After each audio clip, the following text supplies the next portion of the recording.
Hello, and welcome to episode 15 of Digital Theory Podcast. This is a show where three regular dudes talk about video games and assorted geekery. This is Mark, and I'm joined by my two co hosts, Ryan and Micah. How's it going, fellas? Good, good. How are you guys? Doing well. How are you guys doing? Pretty Can't good. complain. Can't complain. Another week in paradise, baby. Yeah. That's the truth.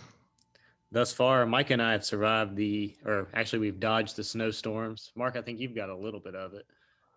Yeah, so far we had ice on Saturday, but I think they're calling for more as the storm's supposed to roll in tonight. Yeah, it's kind of what we're looking at too. Yeah, yeah. I'm just hoping I don't lose power. Like there's nothing worse than being stuck at home with no power. Yeah. Can't even game Now you can't do anything. I don't know, you can play mobile games. for a little while. True, yeah, for a little while. Although I do have some books I need to finish. So if I lose power, that'll be the go-to tomorrow. Read by candlelight. Yeah, Well, exactly. hopefully we won't put you through that, Micah. Well, let's just hope that power stays on. That's the big thing. Yep.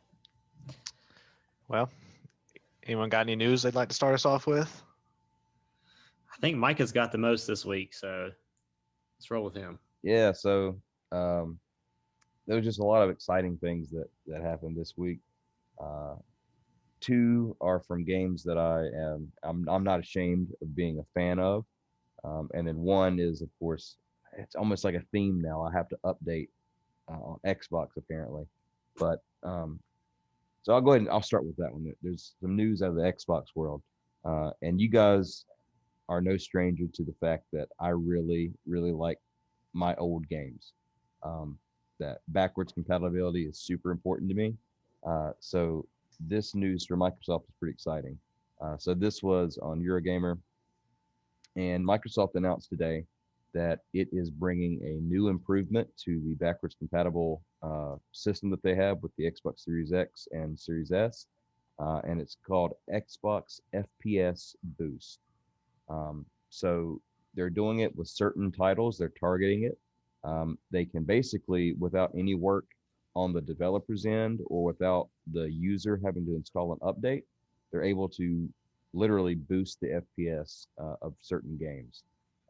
Today, it launched with support for 5 games: Far Cry 4, New Super Lucky's Tale, Sniper Elite 4, UFC 4, and Watch Dogs 2.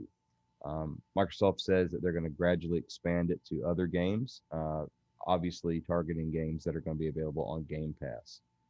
So for the most part, you'll be seeing games increase from 30 frames per second up to 60, although that's not the limit. New Super Lucky's Tale is now running at 120 frames per second on the Series X. Um, so it's pretty neat. I think it's neat that they're able to do this without any developer input or requiring the user to install an update. It just runs better um, natively now. And a little bit later with this same program, they're also going to add a compatibility options menu for backwards compatible titles that allows you to toggle features like FPS boost and also let you toggle things like auto HDR.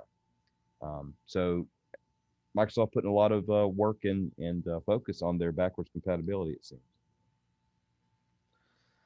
Yeah, that's pretty neat. I actually think this is something that Microsoft is killing Sony on is their backwards compatibility.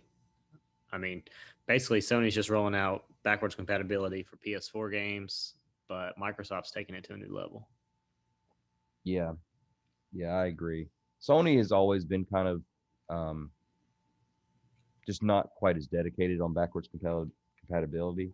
Um, but in their defense, their the focus they put on their first party games absolutely shows. So, you know, you take some, you lose some. Yeah, I think this is gonna be super cool. I saw an article on this as well, and you know, Super Lucky's Tale or New Super Lucky's Tale was the example they used, but I mean, they said that that's like a quadruple increase in frame rate, which is insane. Yeah, with nothing being done on anyone's end except for a firmware update in the actual system itself. Right. Yeah, I'm like you, Micah. I like playing some of the older games, like this one hasn't been mentioned for this, but the original Star Wars Battlefront 2. I Mm-hmm. bought that on the store a couple, probably like a year or two ago. Mm-hmm. Play it all the time, but like they have like updated content even for that from, they've added, years after the game, is obviously obsolete. Um, so yeah, I think this is awesome. Yeah, that's cool. Well, I mean, has there been a better Star Wars game than Battlefront 2? True, You know, true. keep that thing alive as long as you can. That's a great Yeah, game that game you could play that game for hours. for sure. For sure. So, Micah, you said they were slowly adding games to this. I mean, is this going all the way back to original Xbox games? That's not something that they discuss in the article. So I'm not 100% sure. But I do know it seems like they're focusing first on games that are going to be available via Game Pass. I Gotcha. think just to sweeten that pot Yeah, I was more. gonna say I think that would be easier to do, but I think it would be really cool if they could basically, pull some retro games out. Yeah, I'd love it. Like for example, I'd love for my Knights of the Old Republic copy to run at a higher frame rate, or even Jade Empire, the martial arts RPG, because Hmm. the combat can be a little juddery, even on modern console and PC. So if they could smooth that out, that'd be fantastic. Cool. Well, I kind of have a news article that segues from that. Okay. So basically, I had read an article on Tom's Guide that basically the Xbox's director of program management, Jason Ronald, was speaking on the official Xbox podcast, and he said that Xbox has, and I quote, a lot of exciting things coming down the pipeline. And he also highlighted that what's available at launch was really just the beginning. And end Hmm. quote.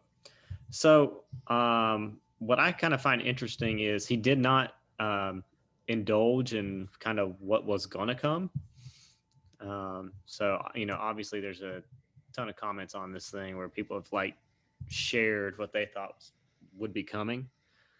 So I figured we just open it up and see, what do you guys think he could be referring to? I have an idea or two, and I think, and I can go ahead and start. But I think one of the things is, we've really talked about the DualSense controller and how that's a game changer. So I think something should be coming down the line, controller wise, for Xbox. But the way he talked, it could be anything. Yeah. Yeah, I could see a controller like an updated version of their Elite controller. Um, that had some additional features. I could definitely see something like that for sure. Yeah. That was my first thought as well. Was the controller. But yeah, literally it could be anything, you know. Um, You who know, knows?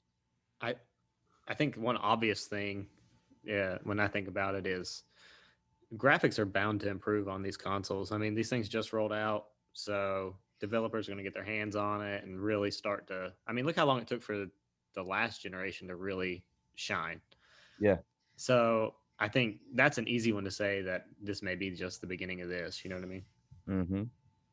Yeah, for sure. I think the best example that I've seen someone use, and I can't remember where I saw this, what video it was, but it was on YouTube, and they were comparing um, the first generation Assassin's Creed game on the Xbox One versus the last one, which was, I guess, what Black Flag versus like Odyssey or Origins, and it was, I mean, it's just incredible differences in the way they look.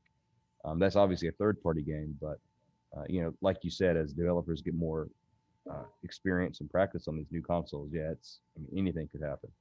I mean, are we going to see the buzzword everybody had going on when these things were first revealed? Are we going to see, 120 FPS becoming standard if you have a HDMI 2.1 TV? That would be awesome. Yeah, I'd love it. I just need to upgrade my TV. Hey, man. Yeah, there's not a whole lot of 2.1s out there right now. That's for sure. Yeah. What size is your TV, Micah? Well, I did upgrade my TV this year. That's what I thought. You upgraded the 2.1, right? Yes, I did. I have a 2.1 and it's a 65-inch Sony. Very nice. Yep. And I really like it. There are obviously some things they could improve, but they tried to keep the cost down, which I appreciate. So I'll take a slight sacrifice on the processing chip for 2 ports of 2.1. So excellent. Yeah, Mark, I think when we purchased our TVs, we were not in that game yet. Yeah. So I guess that just means we'll have to go get new TVs soon, right? Absolutely. I'm planning on it at some point, but obviously it's going to take some time. Yeah, I'll probably have to finish up college first. I got to save up the funds, sell the one I got. Yeah. couple steps. I did just buy the one I have in my apartment now. I bought that one not too long ago, but I didn't even look if it's the 2.1 HDMI. You would know it by the price tag. Yeah. Well, I will say this though, the benefit of not getting it this year is that there are new TV technologies coming out next year that aren't LED or OLED. They're the mini LEDs or the full array backgrounds that are going to push the price of these current TVs down. So you'll be able to pick up a 2.1 that's an LED TV for even a 65-inch at a much more reasonable price. So it may have been smart to wait, but we'll see. Yeah. Plus, it'll give Sony and Microsoft some time to push the limits on these things. Right. So, Ryan, you have to go for the 80-inch when you upgrade. I don't think the room can get any bigger than it is. Not take a wall out. For those of you who do not know, I currently have a 70-inch, but it's not, super high quality. It's a Vizio, but it's not 2.1. It's a little bit older, a little bit cheaper. So, hey, actually, Mark, I'm considering dropping down to a 65 for the next one. That's what mine is here at my parents' is a 65, but that one's an LG. And I got to say, even though that one's older than the one I have at my apartment, it does circles around the one at my apartment. And the one in my apartment is a Samsung. Yeah, LG makes great TVs. That's for sure. The original, I bought another LG, not to go too far off topic, but I had bought an LG first for my apartment and drove back home to pick it up from Best Buy because it's close to where I'm at. Drove back to where my apartment is, like an hour and a half, hour and 45 minutes. Got it out of the box, got it all hooked up, put together, turned it on. The screen came out of the box broken. Oh, no. Yeah. So we had to pack it back up and then drive back to Best Buy. That sucks. That's painful. Yeah, dude, I was so sick. And the LG was like a little bit bigger than the one I ended up with. Oh, man. Such is life. Yep. Yeah. I mean, that's a story that would only happen in 2020. You know what I mean? Yep. That's a 2020 story for sure. Yeah, I just need 2020 to stop lingering into 2021. I know, man. It's been 2 months, almost 3. It needs to just move on. What about you, Mark? You got anything going on? Well, I'll keep it along. This isn't about Microsoft, but it is about another company that we've talked about. Coming from PC Gamer, apparently, let me make sure I got his name right. John Carmack, who I think was the former CEO of Oculus, says that selling the company to Facebook was the correct thing for the company in hindsight. He does go on to say, let me find it in the article here. Uh, he calls the relationship between the two companies a bit passive aggressive, which I thought was interesting. But I gotta say, I think I mean I could see why he thinks it's good for the company of Oculus, but man, I just do not think that was the move as a consumer. I can tell you one thing. Me as a consumer, I don't like it. Yeah. I don't like having to log in to Facebook to do all my Oculus transactions. Yeah, and what's weird is this article came out this year, um, but it like the last sentence says last August Oculus co-founder Palmer Luckey did comment on that, saying he really believed Facebook accounts would continue to be optional. So he was proven very wrong Yeah. in that. I'm sure it was it wasn't in the actual contract or the terms of sale. It was like a verbal statement saying, well, we'll think about keeping them optional. And as soon as the ink was dry, it was like, okay, yeah, they have to have a Facebook account. Are we surprised that Google or that Facebook would do something shady? No. Yeah, really. But I will say this: John Carmack is a legit legend. From his id Software days. I mean, Wolfenstein 3D, Doom, Quake, those are all his brain children. So he gets a pass on this one. That's fair. That's fair. Yeah, he pioneered the FPS game. So he gets a pass on this for me. I'm sure it was really a good deal for his wallet. Yeah, I mean, to the full quote from him, he said, quote, not a perfect fairy tale outcome, but the correct thing for the company in hindsight. So, I mean, financially, I don't doubt that it was a good decision for them. Yeah. Yeah, they made some money off that. Oh, for sure. He even said the company, like Oculus, the company of Oculus before they sold to Facebook was kind of a mess. In terms of, he says the political dynamics never quite aligned with an optimal set of leadership personalities and beliefs where I would have had the best leverage, but there was progress. So there's some stuff going on behind the scenes then that maybe made it a little difficult for him to hang on to the company, or maybe made it a better decision for him to let go of it. Yeah. Interesting. That's what I'm thinking. Maybe just if nothing else, for him to get out from under some of the, I guess, like he said, some of the mess. Right. I wouldn't be surprised if Facebook at some point spins off these hardware-based companies. You know what I mean? They've been getting more into that. Like they've started making those portals, and like to me, that just doesn't seem like the Facebook business model. Well, I don't think they're going to have a choice. I think eventually they're going to be broken up, becoming too big. So I think they've already been looked at concerning antitrust laws. So I think it's just a matter of time. I think they're diversifying so that when they do eventually break up, they can have they'll have their interests in many different fields. Yeah. Interesting. I do enjoy the Oculus though. Yeah, from what I've used of it, I enjoy it. But I will say there is that fear of my account getting blocked or whatever, and then not being able to use my Oculus.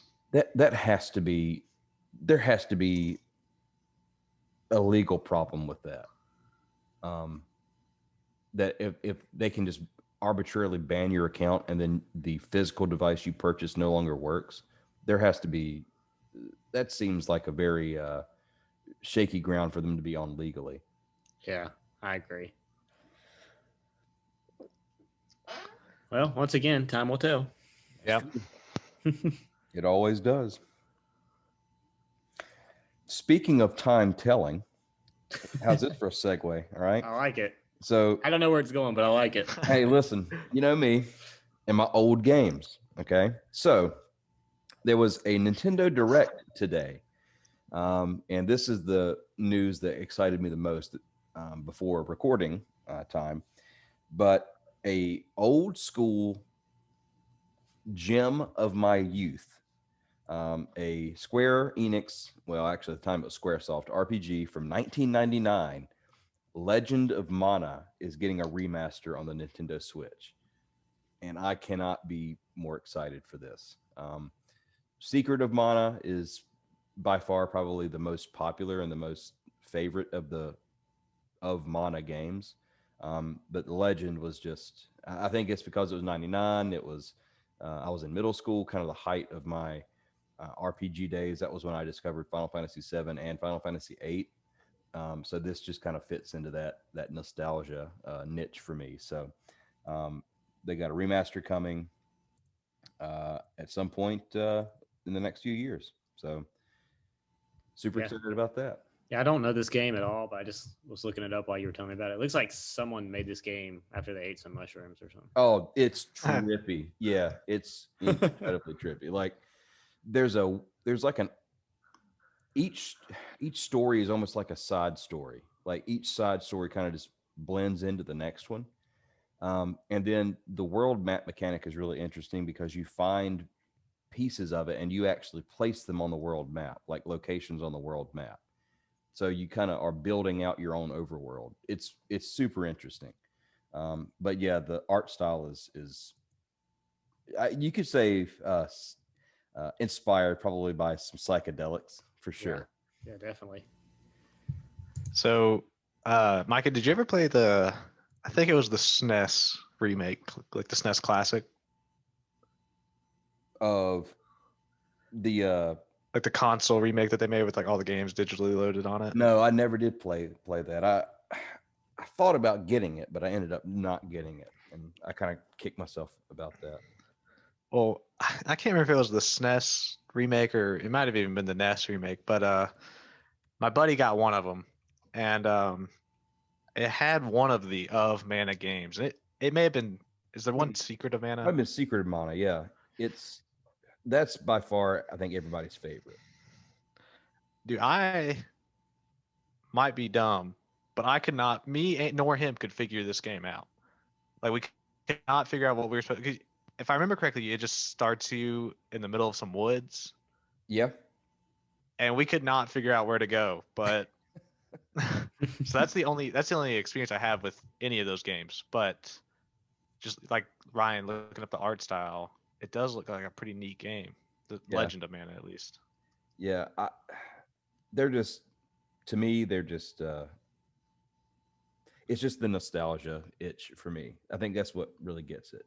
Um, yeah, but if you don't like JRPGs, you probably wouldn't dig it.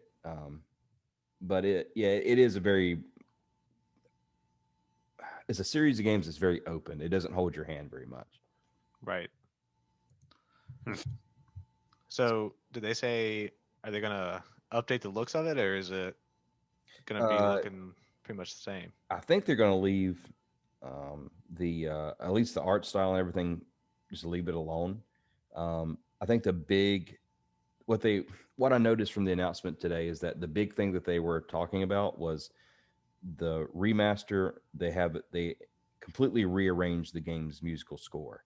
Um, so and they'll have a switching mode where you can listen to either the original score or you can switch to the remastered score. Um, honestly, I would be totally fine with them leaving the graphics as they are. Um, it's it's it's just a very artistic look. If they could maybe sharpen it up and remove some of the extra pixels, that'd be great. But it seems like right now it just seems to be because it's coming to a modern console and they have a new score. So looks like the only thing they're changing. So I looked up. I just put up a quick article about it, and one of the first things I noticed is it says players will also have the option to turn off enemy encounters. Yeah, so it's kind of like other JRPGs where you'd have random enemy encounters, and if you wanted to just wander around the map, you could turn them off. Okay, that makes more sense. Yeah, I think they did the same thing with the Final Fantasy remasters, if I'm not mistaken. I've been playing the Dragon Quest 11. Mm-hmm. Um, and I mean, I like the way they do theirs. Is if at least I've only played it in like the updated graphics version, but like you can see all the enemies walking around, and I mean you can like run right past them. Like I like that option. Yeah, that's nice compared to the, back in the day where all you're trying to do is get that treasure chest, right? And it's only 10 feet away, but every 2 steps you hit a random battle. Yep. It could get really annoying. So, but yeah, I'm excited for that. The speaking of the classic consoles, there was rumor that there was going to be a classic N64 console launching. God, Obviously, Nintendo hasn't confirmed that, but that would be something where I would buy that 100%. I probably would too, even though I have the regular console. Yeah, I think I would buy it just because of all the games that would come loaded on it. Right. Yeah. It's, you know, you just think of the classics they have on 64. There's just so many. Yeah. I can't imagine what it would cost though. Oh, dude, they could charge whatever they wanted for it. To be honest with you. But anyway, throw that in there. Knowing Nintendo though, we'll never see it. No, because people want it. Either Yep. that or it'll just come out completely randomly. Yeah. They'll figure out a way to monetize those games. Like they won't put all the games on it. They'll come in like game packs. And each game pack will have like 10 classic 64 games for $60. Yeah, you're right. That's the Nintendo way. Yep. But what else you got, Mark? Well, this one's you guys ever played Payday 2? I did. I know what you're talking about, but no. I've never played any Payday games. I know of them, but I've never played them. So I never played the first one, and I really didn't even play the second one much. But when I was in high school, the second one like overtook most everybody in my school. But I kind of, after I graduated high school, I didn't never really keep up with it. Mm-hmm. But apparently, let's see if I can find some dates. So apparently, a sequel, Payday 3, was announced in February 2017. Although it was, when they announced it, they mentioned that there was no imminent launch date. But things kind of died down after that. The Walking Dead game that came out in 2018 launched to poor reviews, and I think the company that makes Payday, Starbreeze, Overkill made The Walking Dead, and I think Starbreeze might be their parent company. But basically, that Walking Dead game destroyed this studio. Like it was pulled off of Steam and everything. And then Starbreeze was looked into for insider trading, which proved to be true. But like Payday 2 has like just been in the top 100 Steam games for like ever. And they announced today that they are making Payday 3. So I don't know if they have a launch date or anything yet. But I know it's a pretty big announcement, especially considering everything they've gone through, and it kind of made me think of CDPR and everything that they've been going through recently. And if I don't know, I feel like if Starbreeze can come back, CDPR still has some hope. For sure. Yeah, I missed this story. That's pretty good. I don't know. I'm losing faith in CDPR. I did read, Micah, I know you presented that story last week, but I read that the source code, at least part of it, has been sold. Mm-hmm. So I don't know. They're tanking. They've got a big hole to get out of. Unless they bought it. Right. Anonymously, which I could see that happening. That's true. Not saying it did, but yeah, that to protect their IP, it might have been a smart thing to do. But I don't know if they did, because it seems like portions of the code have popped up on message boards. So Who knows? Yeah. Well, Mark, I do see that there's a headline on Payday 3 that says it won't be out anytime soon, and that was in October, but that's all I saw. Yeah, this article I found on PC Gamer. Um, we're recording this on the February 17th, and it says that this article came out on February 18th. So it's a fresh article. Come from the future, man. We're bringing you the freshest news. Yeah, hey, we've been doing it this whole time, right? It's true.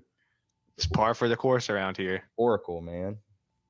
But yeah, I mean, like I said, I never really played these games much, but just the I guess the principles behind or the that's what was interesting. That they're going to be able to kind of get back on track, especially after sounds like a pretty turbulent past 4 years. Yeah. Well, insider trading, man. Yeah, that's pretty serious. Yeah, they'll get you for that every time. I mean, they got Martha Stewart for that, so that's how she got her street cred. Hey, get it how you can. Exactly. But so interestingly, I have my final news story for this week connects really good with that. So you're kind of comparing the story of the resurrection of Payday 3 with CDPR and a comeback story. Right. One of the greatest comeback stories in recent gaming has been No Man's Sky from Hello Games. And they have a new update that was put out today called the Companions Update that allows you to train and summon alien creatures as pets. You can raise extra cute baby versions of them, kind of like a Tamagotchi, and then you can train them to do things like hunt, spot minerals and resources, or even mount a shoulder-mounted mining laser and send them out to go mine for you. Wow. So the game that fell flat on its face at launch continues to add these huge free updates, and in many people's opinion has kind of become the game that they promised. So I didn't want to end on a bad note this time. I think last time none of my stories were particularly uplifting, but so this one is, this one's positive. It's a positive story. They continue to work well, work really hard on their updates, and still winning back some goodwill from the community. Yeah, I think, gosh, I remember when this game was, kind of making its way into people's, news, and it first appeared on the Steam store and trailers were coming out, and I could not wait for this game. Mm-hmm. And then, like you said, it launched, kind of fell on its face, and I really didn't look back into it until it came out on Game Pass and played it then. And yeah, it's like I said, I didn't play it when it first came out, so I can't speak to just how bad it was, but it is, from what I heard, like an entirely different game. Completely different, which is great, because I've also heard that Hello Games is obviously a very tiny company. And I think there's like 20 people. That's what I was thinking. And was Sony their producer for this game? Yeah. Yeah, I heard that. So what I had read that Sony was a big part of the problem in No Man's Sky launching like it did, because they just kept pressuring Hello Games to get it out, and they knew it wasn't ready, but they wanted to I guess make the money on it. Right. But I think it says a lot about the guys, the team at Hello Games, that they continue to not only update the game, but it's pretty much free updates as far as I know. Yeah, like I don't know if they've done anything paid. No, and some of these could 100% be like a expansion pack, but they've all been put out for free. So kind of unreal. Yeah. Yeah, I got an email. This is actually 50% off on the Steam store right now too. So for those of you who do not have Game Pass, it's a pretty good price. I say it's worth it. I still play it. If you like survival games, you dig it. I will say the tutorial that it puts you through, like where you're trying to get off the planet and fix your ship and everything, stressed me out. Yeah, it's not the best. 'Cause yeah, I mean, I don't know. I kind of feel like maybe that game was made with PC in mind, because some of the HUD is a little bit clunky on console, but Mm-hmm. like once you get past that, I feel like it really is a great game all around. Now, I will say this: the HUD is still, yeah, I agree, but it's way better than it used to be. We'll put it that way. Really, So, yeah, so it's I agree. It's still kind of awkward on the console, but it has made some pretty significant improvements from the original iteration. did you play this game when it first came out? Yes, yeah. I picked it up on launch day. Okay, so you've been through it all. Yeah. I picked it up just because I love it. I love space. I love sci-fi, and the thought of just flying around the galaxy, just looking at planets, just to chill out, was super appealing to me. So I didn't really mind that there wasn't. I'd never planned on doing multiplayer or even really being interested in a story, so it didn't really. The lack of that didn't bother me as much as it everything else also felt kind of empty. Like the crafting felt kind of empty. The planets kind of all look the same. So Yeah. but they've completely changed it. It's a 100% a different game now.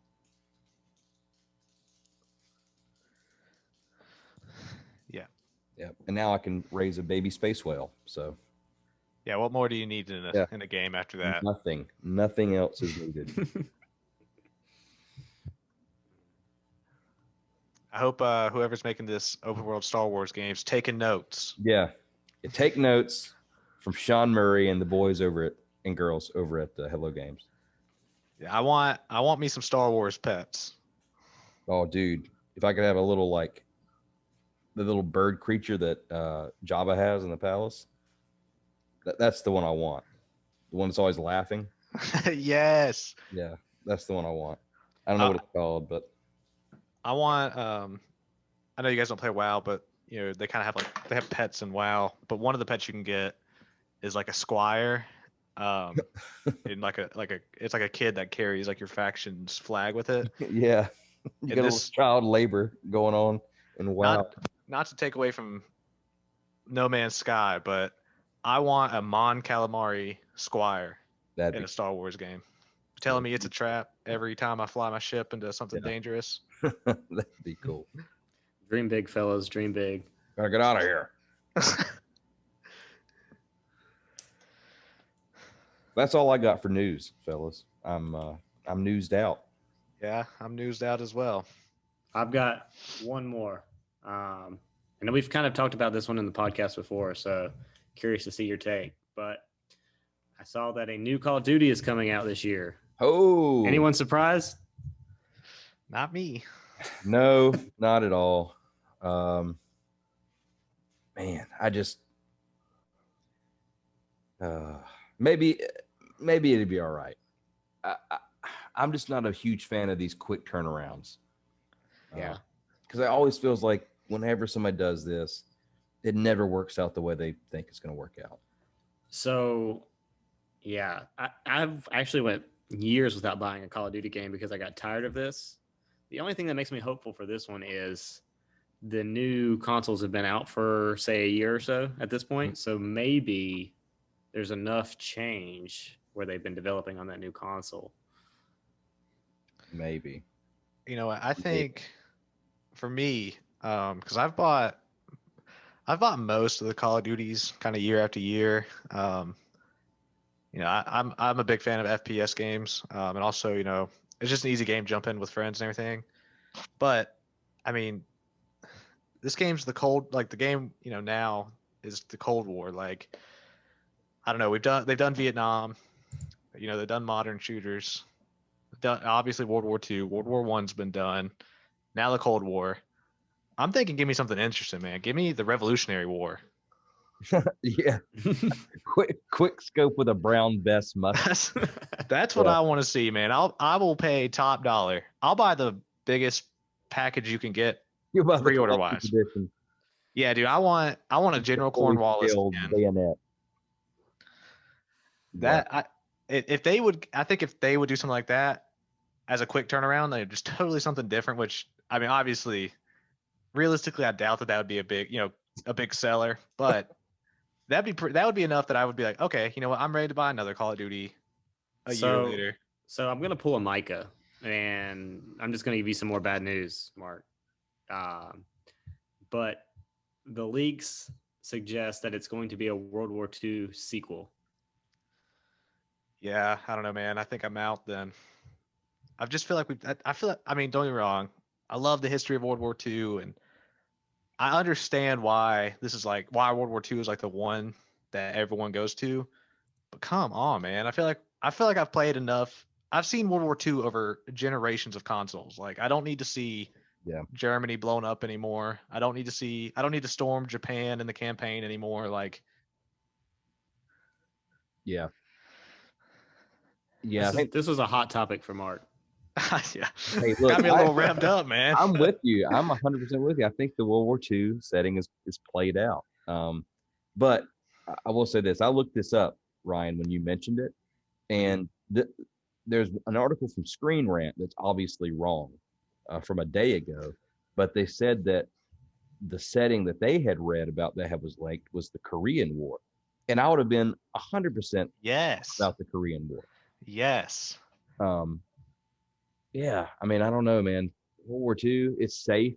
You know, they know, killing Nazis never gets old. But Yeah. the Korean War, like that's something that has not been talked about or explored in a Call of Duty game. It's really, if I'm gonna put my, I apologize, I'm gonna put my teaching hat on here for a second. But the Korean War, really, in American history, is America's forgotten war. Um, Nobody knows a lot about it.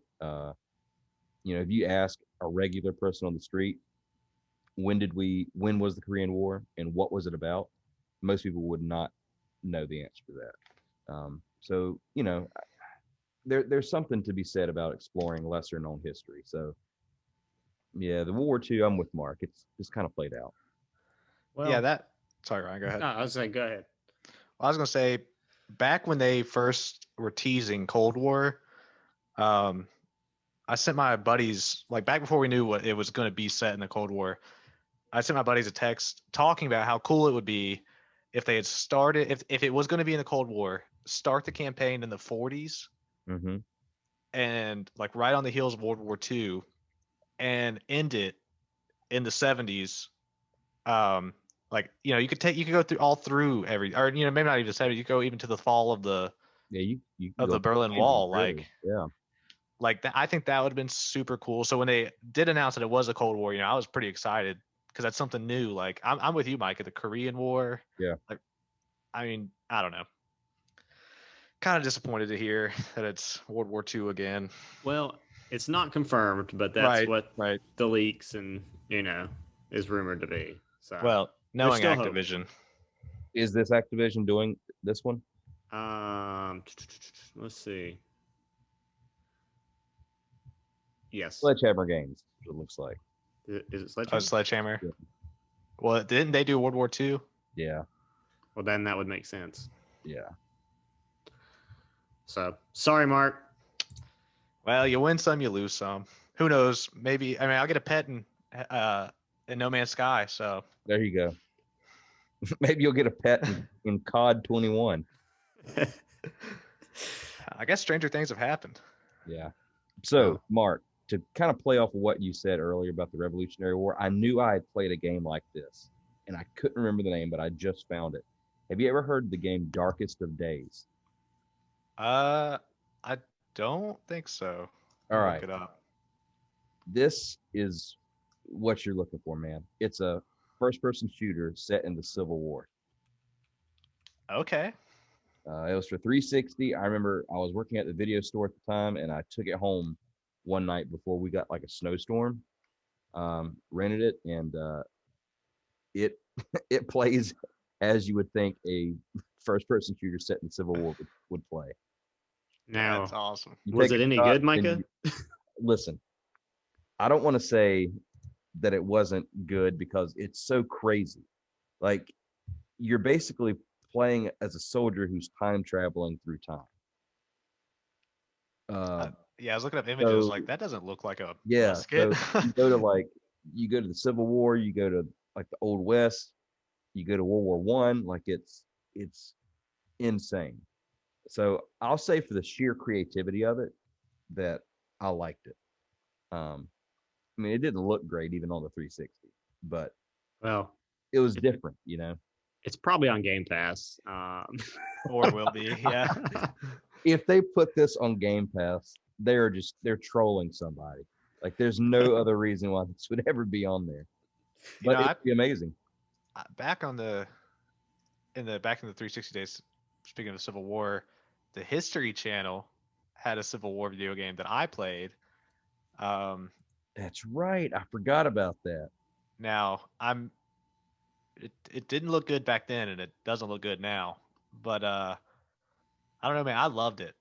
There was something about taking 15 seconds to reload that really gets the heart You're pumping. just standing there. Out in the open. Yeah, Uh, that's funny. well, this has been a very interesting news segment this week. Yeah. And we've probably taken up more time than typically, but it's been worth it. That's true. Uh, Yeah, unfortunately we have. Man, that got away from us. Sorry about Yeah. that. So yeah, let's go ahead and we'll transition. So you guys know what we've been playing at least and what we think of it. Who wants to kick it off? Well, I didn't play much this week, so I can be quick if y'all want me to go first. Go for it. So this week I had a couple big projects I had to work on for school, so I didn't leave me much time to play games. But I did play some more Left 4 Dead 2 this week. Did you guys ever play the versus mode in those Yeah. games? I played way too much of that game. I never So, played the versus mode, but yeah, I've played the game. for those who don't know, versus is where like one team of players plays the infected, and then the other team plays as like the regular survivors. So me and the friend that I've been playing this with, we're playing some versus. Just a fair warning to everyone out there: the community will call you out if you suck. Found that out the hardest way. So basically, I think it was Friday night. Me and him were playing it, and like legit, the first lobby we get in, I was a charger, and I missed a charge, and like the enemy team was like specifically calling me out in the comments and being like, "Dude, this guy sucks. He's messing up verses for the rest of us. He needs to go play campaign." And like me and my buddy were like, "What is happening?" Dang. So we got kicked from that lobby. So we go to another lobby, and again, bro, we were the survivors this time, and like I got beat up on by the zombies. I was overwhelmed easily. Now, the last time I played this game before this year was 2014.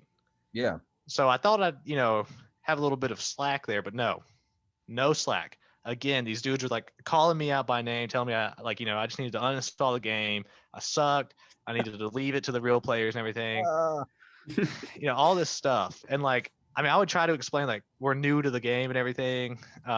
Did not matter. So much so that night when I got off, my buddy jumped into another lobby to play something by himself. He got into a lobby with some of the guys that we were playing with before, and they were like, "No, he plays with that other guy," and they kicked him. Oh my God. Yeah, so fair warning. If you ever want to play Left 4 Dead 2 online, go in knowing you'll probably get roasted. So there's some like hardcore Left 4 Dead heads out there. Yeah, that was my thing. Mark is having an interesting week. Hey, you know what's really funny, Mark? I just looked this up, and the top result on Google is a Reddit post that says the Left 4 Dead 2 community is horrible. Dude, I was blindsided. I thought this was going to be like the most chill, like, I guess welcoming community, because like, Yeah. I didn't know people took that game seriously. I thought that game was designed to just not care how the outcome is. You're just Right. killing zombies, or in versus, you're killing. Wrong. You were wrong, Mark. Oh, I was dead wrong, It's a bro. serious business.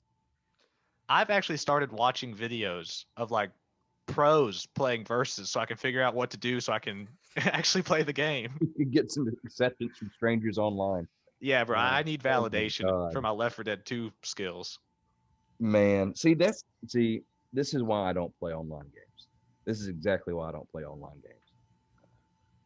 Typically, I like to play online games that are more co-op than versus. Yeah. Excluding Call of Duty, of course. But Yeah, people are cruel, man. Yeah, yeah, especially when they're behind the screen and they're anonymous. Yeah, But I won't get into that. But yeah, I got sorry you had into that an experience, Mark. I yeah. got into an altercation with one guy. What happened? This is a quick story, but You so probably 12. we were playing as the survivors, and like before the match even started, we're sitting in the lobby, and I was like telling something like I was like typed in like, hey, new to the game, coming back after several years, and they were like, no worries, bro, no worries.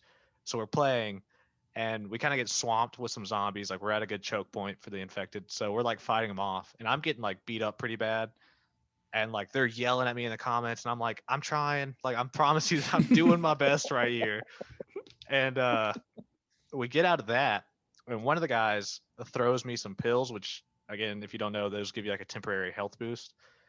And I was like 80% of health, and I thought he was throwing me those like because he was like, "Hey, heads up, it's gonna get hairy again." So I took the pills immediately, and he killed me and was like, "Learn, come back when you know how to play the game." And I was like, "Bro, I literally just told you I was new at the game," and like was like cussing me out and everything. So I was like, Dang. "Bro, it's 11. It's a game that's like 11 years old. Why are you this obsessed with it?"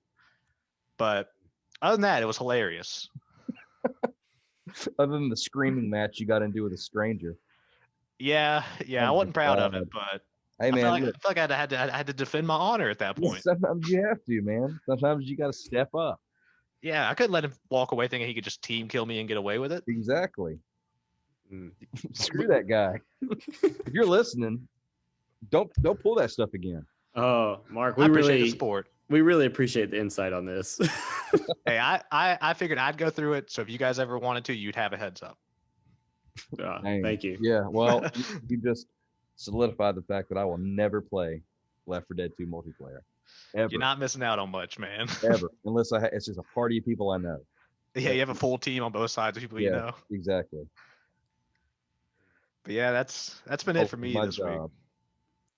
That sounds like all you could handle, Mark. I mean, Yes, that's enough. That's a full Yeah, week man, right there. I had to walk away for a little bit. Dang, Didn't even want to look at other games after that.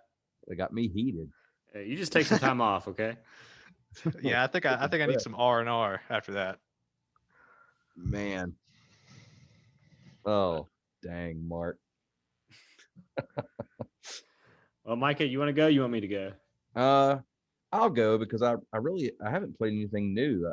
I don't want to talk too much about the other two games I've played this week because I've mentioned them before on the podcast, but um, I keep going back to them. One is on PC. I played some more of the Witcher Enhanced Edition, the first one. Um, it still holds up. It's just a good game. I won't belabor that. I've talked about it before. Um, on console, I've got back into just for stress relief, playing Shadow of War. I've beat this game twice, and I'm playing on my in-game save, and I've just pushed the difficulty up to the highest, and it. I have to say this might be a hot take, all right, but I think the Nemesis system in that game is amazing. I think more games need to have something like it. Like I'm still seeing new orcs and hearing new dialogue that I haven't seen or heard before, and I've been playing it for a couple years. Um, so that system kind of just breathes life into a game, and it's fun to just go kind of mindlessly kill orcs. But when you see cool, interesting ones come out with new statements and lines towards you, it's pretty cool too. Yeah, that's pretty impressive. So I don't know that game is still fun to me, and I think it's on Game Pass if you want to check it out. So um, my daily or my weekly ad for Game Pass. Yeah, you got to And start getting some royalty here. I know, man, they need to just pay me, just sponsor the podcast, guys. That's all we really.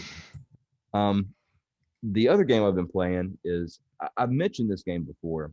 I think Mark, I think you talked about it as well. But I've been playing Greedfall, the RPG. It's made by Spider Studios. I picked this up when it came out, just because it was a really interesting concept. Uh, you're playing as a colonizing power that is arriving with, along with two other colonizing powers on this untouched island, and you're kind of dealing with the natives and also unraveling a mystery that's going on there. It's just a really cool setting. It's a really cool perspective that isn't really looked at much in games. And the aesthetic is like conquistadors, right? So you get like the conquistador helmets, or you can dress like a pirate. So um, points for style for sure. That game is a little janky, but I still think this game is underrated. I think it's a underappreciated gem. Yeah, I think we talked about this one in the past because it was a free PS Plus game. Yeah, yeah, I think exactly. January. Yep. I accepted it and claimed it, but I didn't download it and play it yet. But Yeah, it's definitely not. I'll say it's definitely janky, for sure. But I don't know. It's just a unique setting. So um, those are the three I've been playing with, which was great. I actually got to play some games this week, so I was pleased. it's pretty cool. Mark or Ryan, what about you? Well, we'll start with the old stuff. I played a little bit more Madden, and the more I play that, the more I am firm on I'm almost pushing it down to a $15 game for sure, not even a 20. But Mad 21. yeah, it's just the graphics look good with the next gen. It just leaves a lot to be desired. But Yeah, if you need that scratch, itch or that itch scratched, either way, man. go for it. I mean, it is what you expect it's going to be. Don't expect much more. So, Right. won't talk about that very much. That's old stuff. I think we've all said what needs to be said about Madden. Yeah. Uh, So, but like I said, if you need to play a sports game, a football game in 2021, it's a game to play. I mean, but it's not doing anything special. Right? Yep. Yep. So, I did play some PC games this week actually. Nice. The first one, and basically I did this because Steam was having their one of their sales. I forget which one it was, but It was anyway, the Chinese New Year, right? The Lunar New Year sale. that might be it. Yep. So anyway, I picked up Railroad Corporation because I like strategy games, and let's be honest, I like trains. So there you go. I've played Railway Empire before this. And Railroad Corporation always looked a little bit better to me, but it was always more money, and I just couldn't justify it. But now it was super cheap, so I picked it up. I got the deluxe edition with all the expansions for $16. Wow. So Yeah. I don't know if you guys have played any of these games, but if you have, it's definitely worth $16. This game's worth more than Madden. Wow. Wow. Okay. No, it's just one of those games. It's a strategy game. It's a planning game. If you're into that, So you're like building your own like rail empire. yeah. That's cool. And you have to figure out logistics and you have to manage your money. And it's just one of those games that's just real fun if you enjoy that kind of game. Well, That's Ryan, cool. This may make you sick, or it may make you excited. But Humble Bundle has Train Simulator 21 and all of its DLC on sale. You can pay as little as $1 and get that full game and some of the DLC. And I think the full price of the game is $30. Now, Train Simulator, I don't really want to drive a train. So I don't know if that's what that one is. I don't know either. I haven't played it, but I did go look at the Steam reviews, and like the top review, giving it a thumbs down, but the guy has like 2,000 hours in the game. He said he bought Train Simulator like 2011 or whatever because of the route construction. I don't know. Oh, okay. That you have that's built into the game. Yeah.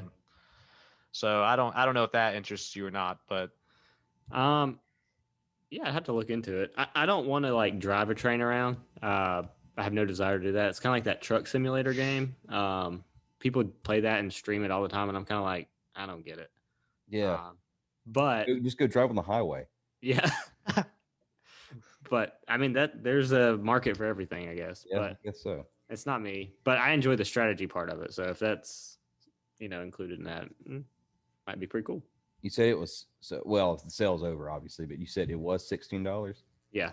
Man, see, the last train game I played like this was Railroad Tycoon 2, And it's very similar. and that's a good game. It's I very just similar, played but it it's forever. way upgraded. Really. Yeah. See, now I'm gonna have to add that to my wish list and wait. If you like Railroad Tycoon games, you'll love this game. yeah, Railroad Tycoon 2 is the last one I played, and it's Yep. been years. Yeah. This one's pretty sweet. So jump on it. Cool. You'll appreciate the last game I put some hours in this week, Micah. Okay. Project High Rise. Yes, man, I that game. downloaded it. I downloaded it and all the DLC. Oh, so you got me beat, man. You got all the DLC. And I can't remember. Let me see if it shows it in my library what else on that. There's quite a few now. Yeah. Okay. Yeah. There's 1, 2, 3, 4, 5. Tokyo Wow. Towers, London, Berlin, Vegas, Miami malls. Wow. So I've got 6 hours in it. So I haven't got real deep into it, but I've learned how to build my high rise, and I've learned that I can make a lot of mistakes along the way. Yeah. It's a tough game. Mark, you would probably enjoy this game too. I thought about picking it up while I was on sale, but I actually ended up not buying anything during this sale. Well, that's not entirely true because you did buy Maximum Football. Yeah, that's true. That's why I couldn't buy Project High Rise. Mark, I did the same, man. I was financially responsible. I didn't buy any computer games that were just going to sit in my Steam library. Yeah, I mean, the only one I really, really, really want right now is Valheim. See, as soon as I get paid, dude, I'm buying it. We're all going to have to try it out. Yeah. Because it looks fantastic. But not to take away from Project High Rise. But yeah, that I have kept my eye on it since Micah mentioned it way back when, and I'm glad to hear that, Ryan. It sounds like you enjoy it as well. Yeah. Ryan, have you tried any of the scenarios yet? Yes, I did. First, I started in the sandbox mode just to kind of get the hang of it and did the tutorials, which the tutorials are super short. Yeah. It's like, lay this down. Okay, that tutorial's done. And it's like, wait a minute. Yeah, that's the one thing, if I could say I didn't necessarily like, is that the tutorials, they feel kind of disconnected. And like they show you mechanics, but they don't really explain how those mechanics all work together. Right. So like when you start having problems with your residents in your tower, you're like, I don't know what to do to fix this. Yeah. But it is a fun little strategy game. I mean, you'll put some hours into it, I can see very easily.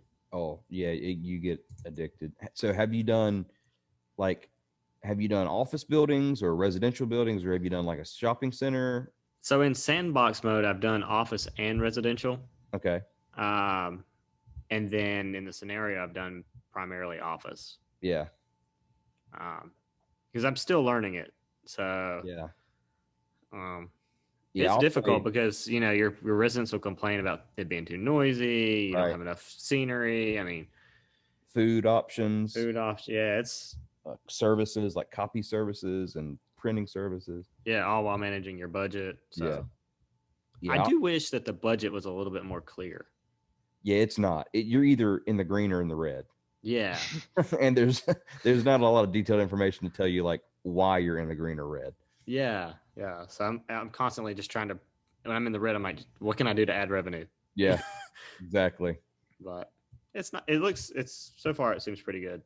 I'll tell you that once you're ready for like the real challenge, at least for me, this has been the hardest for me. Do a shopping center. Okay. That stuff. Yeah, that's difficult. Well, I've got all the DLC, so I'm definitely going to try it out. Yeah, man. Well, which one I got. You know which DLC I had. Of course, you had to get the Tokyo Towers. Tokyo Towers, man, for sure, 100%. I'd be disappointed if you didn't. Yeah, if I'd have said no, I had Havana Nights or whatever, Museum, Miami Malls or whatever it was. Yeah. Wow.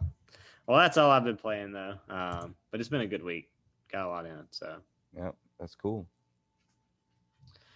Well, I think that's it for me. I don't know if you guys have anything else you wanted to talk about, but Game wise, I'm done. I'll just mention, hey, check us out at patreon.com/Digital Theory Podcast. We'd love to do some shout outs, get your ideas on what we need, what we could talk about next. So check us out there. and actually, I have one item.